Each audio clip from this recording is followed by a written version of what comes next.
अस्सलाम वालेकुम। आज मैं बताऊंगा आपको टॉपिक डेप्रिसिएशन। डेप्रिसिएशन के बारे में पहले छोटा सा एक सुन लेंगे, इसका इंट्रोडक्शन है क्या।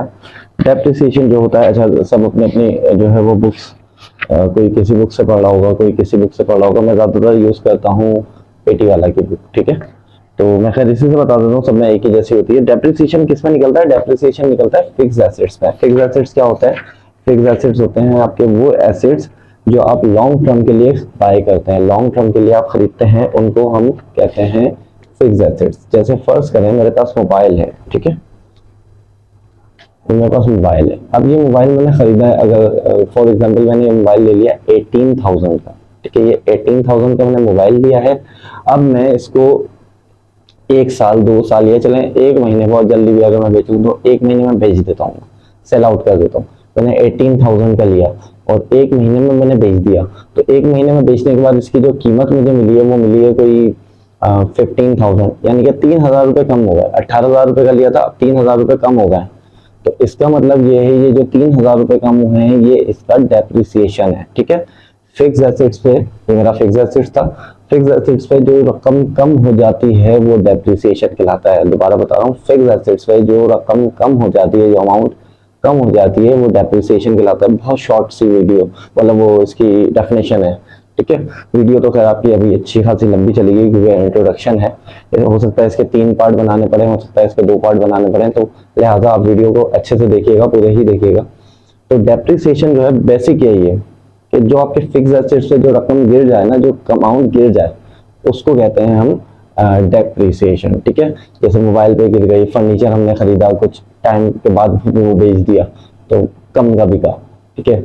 इसी तरह आपके डेप्रिसिएशन वाले टॉपिक में आपके पास यही सवाल आएगा कि आपकी इक्विपमेंट की कीमत क्या है, आपकी मशीन की कीमत क्या है, आपने कितने में खरीदी थी, कितने में आपने सेल आउट करी है, कितने में आपने बेची है। जो फर्क आया है वो डेप्रिसिएशन कहलाएगा। यानी कि अगर फर्क आ गया, भाई आपने खरीदी 2.5 लाख की और मशीन बिकी है कोई 1.5 लाख की, यानी कि 1.5 लाख, बिल्कुल हाफ हो गया, 1 लाख उसका कम हो गया, जो 1 लाख रुपए कम हुआ वो डेप्रिसिएशन कहलाएगा, ठीक है।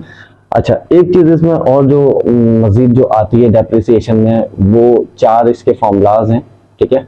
एक होता है स्ट्रेट लाइन, एक होता है unit arm, unit production method, एक होता है वर्किंग आर्म मेथड, एक होता है डिमिनिशिंग या फिर डिक्लाइनिंग बैलेंस मेथड, ठीक है। और एक और होता है, वो होता है sum of the year digit method. 5 topics होते हैं, लेकिन हम 4, मैं ज्यादातर 4 इसलिए आपको हाईलाइट कर रहा हूँ क्योंकि बहुत सारे ईयर्स में या कुछ टाइम से जो है वो 4 ये जो टॉपिक्स हैं वो बहुत ही हाईलाइट हुए हैं, यही आते हैं, लेकिन मैं आपको कोशिश करूंगा पूरे 5 ही बता दूं। अच्छा, सबसे पहले तो ये होता है कि आपको ये पता होना चाहिए कि आपकी मशीन की कीमत या आपकी फिक्स एसेट्स की कीमत क्या है, असल कीमत क्या है। अब असल कीमत किस तरह से पता लगती है, मैं आपको एक मिसाल देता हूँ। फर्ज करें आप कुछ सूट्स वगैरह खरीदने गए, जैसे आप पैंट शर्ट खरीदने गए, एक पैंट शर्ट ये सेल लगी हुई है, भाई एक पैंट शर्ट का सूट आपको पड़ रहा है 1,000 रुपए का। वैसे आजकल के दौर में मिलता नहीं है, लेकिन मैं बता रहा हूँ 1,000 रुपए का मिल रहा है भाई, फर्ज करें, ठीक है, सपोज 1,000 रुपए का मिल रहा है। अब आपने वो सूट, 1,000 रुपए का जो सूट है वो आपने यहाँ से सदर जा रहे हैं तो वहां पर मिल रहा है। यहाँ से आप किराया लगा के गए, भाई 100 रुपये आपको किराया लगा जाने का, 100 रुपये किराया लगा आने का। आपने 4 सूट खरीदे तो 4,000 के सूट हो गए, और 100 रुपये जाने का, 100 रुपये आने का, 200 रुपये ये होगा। प्लस वहां पर आपने कुछ खाना खा लिया, जो कि खाया आपने 300 रुपये का, ठीक है। तो टोटल आपके 4,500 रुपये खर्च हुए, क्योंकि 4,000 रुपये के आपने सूट लिए, 300 रुपये का वहां पर खाना खाया, तो 4,300 हो गए। 100 रुपये जाने के, 100 रुपये आने के, 200 रुपये ये ऐड कर ले, 4,500 रुपये हो गए। अब आप जब घर पे आएंगे तो आपसे कोई पूछेगा भाई कितने के लिए सूट, तो आप उसको ये बताओगे, इंसानी फितरत है, आप उसको ये बताओगे कि भाई मैंने सूट, ये सूट वैसे मैंने 4,000 रुपये के लिए हैं, लेकिन मुझे 4.5 के पड़ गए। किस तरह भाई 4.5 के पड़ गए? इस तरह 4.5 के पड़ गए कि 100 रुपये जाने का किराया लगा, 100 रुपये आने का किराया लगा, 300 रुपये वहां पर खाना खाया, तो 500 रुपये तो ये होगा 4,000 रुपये का सूट, तो 4,500। अब इस पर डेप्रिसिएशन अगर आप निकालोगे तो कॉस्ट, फाइनल कॉस्ट क्या है? 4,500। 4,500 में डेप्रिसिएशन निकालोगे आप, चाहे कोई भी मेथड से निकालो, ठीक है। तो ये समझाने का, एक नॉर्मल समझाने का मकसद है। जैसे फर्स्ट करें, मोबाइल लेना है आपने, ठीक है। यहाँ से आप मोबाइल लेने के लिए भी सदर जा रहे हो, ठीक है। मोबाइल है, कीमत मोबाइल की 20,000 रुपये, 20,000 रुपये मोबाइल की कीमत है, 20,000, ठीक है। अब आपने वही फॉर्मूला अपनाया, 100 रुपये जाने के 100 रुपये आने के, 300 रुपये का खाना खा लिया, तो 20,000 का मोबाइल था तो वो 20,500 का पड़ जाएगा। 20,500 का पड़ जाएगा। आप कोई आपसे पूछेगा तो आप बोलोगे 20,500 का यार ये मोबाइल पड़ गया मुझे, ठीक है। अब आप जब वो बेचोगे तो वो बेचने के वक्त हो सकता है वो बिक रहा हो कि भाई 15,500 का बिक रहा हो, यानी कि 1550 रुपये का बिक रहा हो, तो आप उस वक्त हिसाब लगाओगे यार 20,500 का मुझे फोन पड़ा था, 5,500 का बिक रहा है, फर्क निकालोगे, जो दरमियान में जो फर्क आएगा वो डेप्रिसिएशन कहलाएगा। क्लियर है? तो चलते हैं, चलें इसका सवाल करते हैं। इसी बुक का सवाल है, मैं इसका जो लिंक है इस पेज का वो मैं स्नैप खोल कर मतलब स्नैप लेकर आपके वीडियो के डिस्क्रिप्शन में डाल दूंगा, आप सवाल भी वहां से देख सकते हैं, ठीक है। चलिए मैं सवाल बता रहा हूँ, इसमें पहले यहीं पर ही पढ़ लेते हैं। अब बोला जा रहा है ऑन नवंबर 20, 2015 कि भाई नवंबर की 20 तारीख को 2015 में मिस्टर अहमद जो है उन्होंने परचेज करी है मशीन। कितनी मशीन परचेज करी है? 5 मशीन खरीदी है, ठीक है, जिनकी लिस्ट प्राइस है 50,000 ईच। तो सबसे पहले ये तरीका देख लें इसका। सबसे पहले हम करते हैं कॉस्ट ऑफ मशीन मालूम करनी है। सिर्फ क्या मालूम करना है? कॉस्ट ऑफ मशीन मालूम करना है, कॉस्ट ऑफ मशीन, ठीक है। 50,000 की दी हुई है आपको एक मशीन, ठीक है, 5 खरीदी है तो आप इसको मल्टीप्लाई कर दोगे 5 से, तो 50,000 5 से ये हो जाएगा 2,50,000, ठीक है। इसके बाद बोला हुआ है trade discount on this price was 2%। Trade discount दिया हुआ है। डिस्काउंट कोई सा भी होगा, कोई सा भी डिस्काउंट होगा वो लेस होता है हमेशा। डिस्काउंट कोई सा भी होगा वो लेस होता है। लेस का मतलब होता है माइनस होना, ठीक है। यहां हम लिखेंगे लेस ट्रेड डिस्काउंट। डिस्काउंट किस पे निकालोगे? आप निकालोगे ये 2,50,000 पे, मल्टीप्लाई कितने दिया हुआ है? दिया हुआ है आपको 2% दिया हुआ है, 2 डिवाइड बाय 100, तो ये आपका डिस्काउंट कुछ डिस्काउंट की अमाउंट आएगी 5,000 रुपीज, ठीक है। 5,000 आपकी डिस्काउंट की अमाउंट आ जाएगी। माइनस करोगे इसको आप तो ये आपके पास बचेंगे 2,45,000। इसके सामने आप लिख दोगे अमाउंट पेबल कि भाई अभी ये पे नहीं किया है, अभी पे करना बाकी है। Amount payable 2,45,000। इसके बाद आपको दिया हुआ है क्रेडिट टर्म। क्रेडिट टर्म क्या होता है? क्रेडिट टर्म होता है कि कैश डिस्काउंट कहलाता है क्रेडिट टर्म। क्रेडिट टर्म आपको इस तरह से दिया जाता है 3/15 कॉमा डाल के n/50, ठीक है। इस जगह पर कुछ भी आ सकता है, ये हमारा लिए ऐसे ही होगा, n30 हो जाएगा, n20 हो जाएगा, ये क्रेडिट टर्म होती है। अब ये टर्म किस तरह की है पहले टर्म समझें। ये बोला हुआ है कि अगर 15 दिन में पैसे दिए तो 3% डिस्काउंट मिलेगा, अगर 50 दिन में पैसे दिए तो नो डिस्काउंट। एन का मतलब होता है नो डिस्काउंट, कुछ नहीं मिलेगा। तो आप बीइंग आप अकाउंटेंट आप कौन सी टर्म लेते हो? आप ये वाली टर्म लोगे, चाहे यहाँ पर 2/15 हो, 3/15 हो, 2/30 हो, 10/15 हो, कुछ भी हो, वो आप ये वाली टर्म लोगे। 3/15 लिखा हुआ है यानी कि 3% लेना है, 2/15 लिखा होता तो 2% लेना था। ऊपर जो वैल्यू होगी उतना परसेंटेज निकालोगे, ठीक है। करते हैं इसको, ये भी लेस होता है, लेस लिखेंगे और यहां लिख देंगे कैश डिस्काउंट। अच्छा, कैश डिस्काउंट इसी पे निकलेगा 245, कितना निकलेगा? 3% निकलेगा, ठीक है, क्योंकि इन्होंने 3% बोला हुआ था। ये आपका निकल जाएगा कुछ 7,350, ठीक है। माइनस कर देते हैं, ये आपके पास अमाउंट बचेगी 237,650। ये जो अमाउंट बची है इस अमाउंट को आप लिखोगे नेट कैश प्राइस या फिर इनवॉइस प्राइस, ठीक है। ये अमाउंट जो है आपकी नेट कैश प्राइस या फिर इनवॉइस प्राइस कहलाएगी।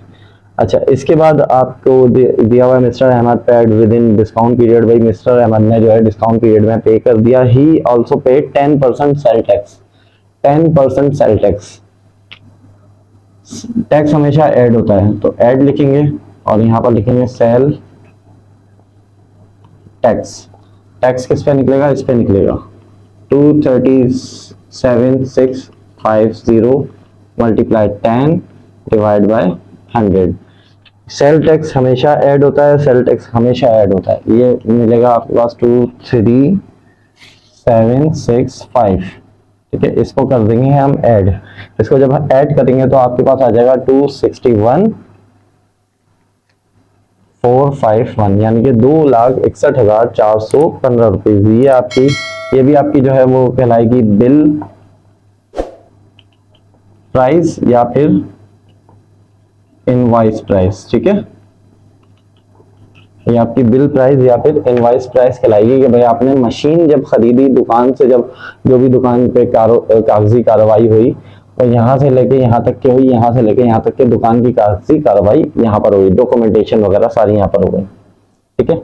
अच्छा, इसके बाद हम इसमें ऐड करेंगे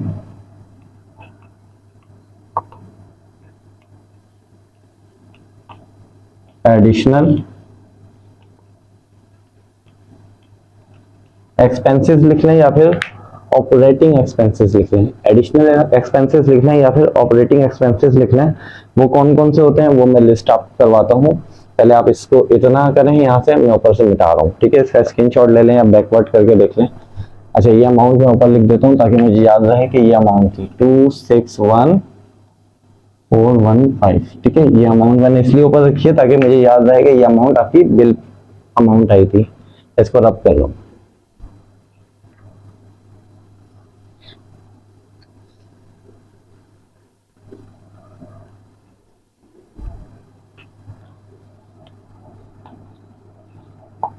अच्छा, ऐड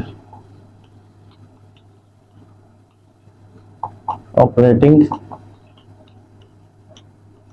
एक्सपेंसेस, वही हेडिंग डालनी मैंने, एडिशनल एक्सपेंसेस या फिर ऑपरेटिंग एक्सपेंसेस। देखेंगे कौन कौन से दिए मैं। सबसे पहले तो दिया हुआ है आपको ट्रांसपोर्टेशन, कैरिज इन, फ्राइट इन चार्जेस। ट्रांसपोर्टेशन, कैरिज इन, फ्राइट इन चार्जेस सब एक ही होते हैं, ठीक है। ट्रांसपोर्टेशन, फ्राइट इन या कैरिज इन, कुछ भी लिखा हुआ आ जाए ये आपने लिखना होता है। मैं इसको ट्रांसपोर्टेशन के नाम से लिख देता हूँ। ट्रांसपोर्टेशन कितना दिया हुआ है भाई, आपको दिया हुआ है ट्रांसपोर्टेशन 5,000, ठीक है। अच्छा, ये जो अमाउंट मैंने कॉर्नर में लिखी है ना, इसका लिखने का मकसद ये है कि आप भी अपने पेज में एक कॉर्नर पे ही लिखेंगे और थोड़ा सा दरमियानी हिस्से में सारे एक्सपेंसेस काउंट करेंगे, ठीक है। इसके बाद आपको वो ड्यूटी जो दी हुई है वो दी हुई है इंपोर्ट ड्यूटी, ठीक है। इंपोर्ट ड्यूटी कितनी दी हुई है, वो दी हुई है 30,000। अच्छा, इंपोर्ट ड्यूटी के साथ आपको नाम वो चेंज करके दे सकते हैं। इंपोर्ट ड्यूटी दे देंगे, कस्टम ड्यूटी दे देंगे, एक्साइज ड्यूटी दे देंगे, ये सब एक ही चीज है, लिखना होती है ये, ठीक है। फाउंडेशन, कुछ खर्चे ऐसे होते हैं जो लिखने नहीं होते हैं, कुछ खर्चे ऐसे होते हैं जो लिखने होते हैं। जो खर्चे नहीं लिखने होते हैं वो मैं बताता हूँ कौन से होते हैं। फाउंडेशन कॉस्ट, फाउंडेशन कॉस्ट कितनी दी हुई है भाई, 5,000 दी हुई है, ठीक है। इसी तरह इंस्टॉलेशन, भाई मशीन तो खरीद ली और उसको लाके इंस्टॉल भी तो करना है। इंस्टॉलेशन के दिए हुए 3,000, ये भी लिखे जाते हैं। इसके बाद टेस्ट रन कॉस्ट के भी चला के दिखाओ, उसके चार्जेस भी जो है वो देने पड़ते हैं, वो हैं 1,000 जो कि इन्होंने दिए हुए हैं यहाँ पर। अच्छा, मैं एक चीज और बता दूं, ये इतने सारे जो एक्सपेंस में लिख रहा हूँ ना, ये कुछ आते हैं, चंद आते हैं इसमें से, लेकिन ये सारे लिखने का मकसद ये है कि आपको पता चल जाए कि कुछ एक्सपेंस आएंगे इसमें से, तो आपने वही सेलेक्ट कर लें। ये ना हो कि आप दूसरे वाले एक्सपेंस सेलेक्ट कर लें। जो एक्सपेंस सेलेक्ट नहीं करने होते हैं वो मैं बता दूंगा। जैसे फाउंडेशन कॉस्ट लिख लिया, टेस्ट रन कॉस्ट लिख लिया। अब दिया हुआ है टेस्ट रन कॉस्ट के बाद दिया हुआ है 1,000 to paint the machine and 500 paint the name of company, कि भाई मशीन के ऊपर जो है वो पेंट करा है, क्या अलग से पेंट करवाया है और पेंट करने के साथ साथ मशीन का नाम भी पेंट करवाया है, तो ये कंपनी का नाम पेंट करवाया है, तो ये खर्चा हम नहीं लिखेंगे, हमने अपने उससे करवाया ना, आजादी उससे, इसको छोड़ देंगे। He also paid interest 1,500 borrow for the purchase of machine, इन्होंने किसी से उधार लिया था भाई, 1,500 रुपए कम पड़ रहे थे, उसके बाद इंटरेस्ट देना था, तो वो 1,500 रुपए कम पड़ रहे थे, तो वो भी इन्होंने खर्च करा है मशीन को, ये भी नहीं लिखेंगे। अच्छा, during installation the some part was damage, कुछ पार्ट जो है वो डैमेज हुआ और उसको रिपेयर हुआ है 5500 का। ड्यूरिंग इंस्टॉलेशन अगर कोई पार्ट डैमेज होता है तो वो हम नहीं लिखते हैं।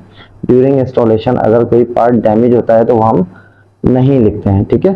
अच्छा, इसमें इलेक्ट्रिक इंश्योरेंस इन ट्रांजिट, ये दिया हुआ इंश्योरेंस इन ट्रांजिट, ये लिख देंगे। इंश्योरेंस इन ट्रांजिट कितना है भाई, 4000 है, लाजमी लिखेंगे, 4000 लाजमी लिखेंगे, ठीक है। इलेक्ट्रिक फिटिंग चार्जेस लिखेंगे, लाजमी लिखेंगे, इलेक्ट्रिक फिटिंग चार्जेस लाजमी लिखेंगे। इलेक्ट्रिक फिटिंग चार्जेस भाई कितने दिए भाई, 2000 दिए इन्होंने, ठीक है। इसी तरह पेंट द मशीन, मशीन को पेंट कर रहा है, चलो वो तो सही है, मशीन को पेंट कर रहे हैं वो लिखेंगे, लेकिन मशीन के ऊपर जो मशीन का लोगो पेंट कर रहे हैं, हम कंपनी का नाम पेंट कर रहे हैं, वो नहीं लिखेंगे। Paint the machine, paint machine के ऊपर क्यों कर रहा है, ताकि मशीन नई लगे। पेंट द मशीन, ठीक है, ये 1000 लिख देंगे, लेकिन इसके साथ जो इसका लोगो पेंट करा है वो नहीं लिखेंगे। Oiling and fuelling, oiling and fuelling कितना दिया हुआ है, 1585 ये दिया हुआ है, 1585 दिया हुआ है, यानी कि 1585 दिया हुआ है, ये भी लिखेंगे। अच्छा, जो नहीं लिखने होते हैं वो कौन कौन से, 3 ईयर फायर इंश्योरेंस नहीं लिखना होता है, हमने नहीं लिखा, ठीक है।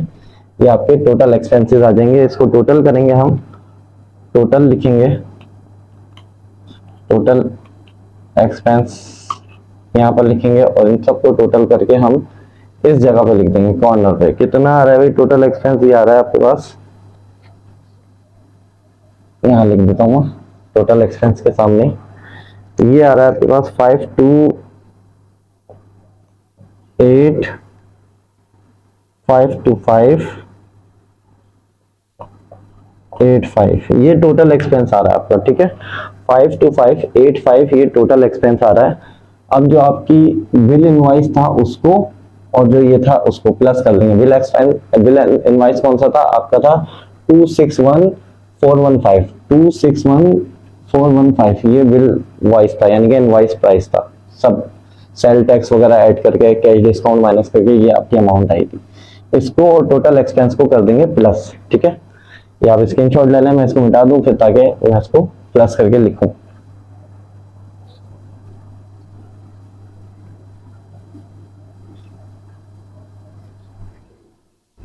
ठीक है। ये टोटल एक्सपेंस मैं यहाँ पर शो करवा देता हूँ कि टोटल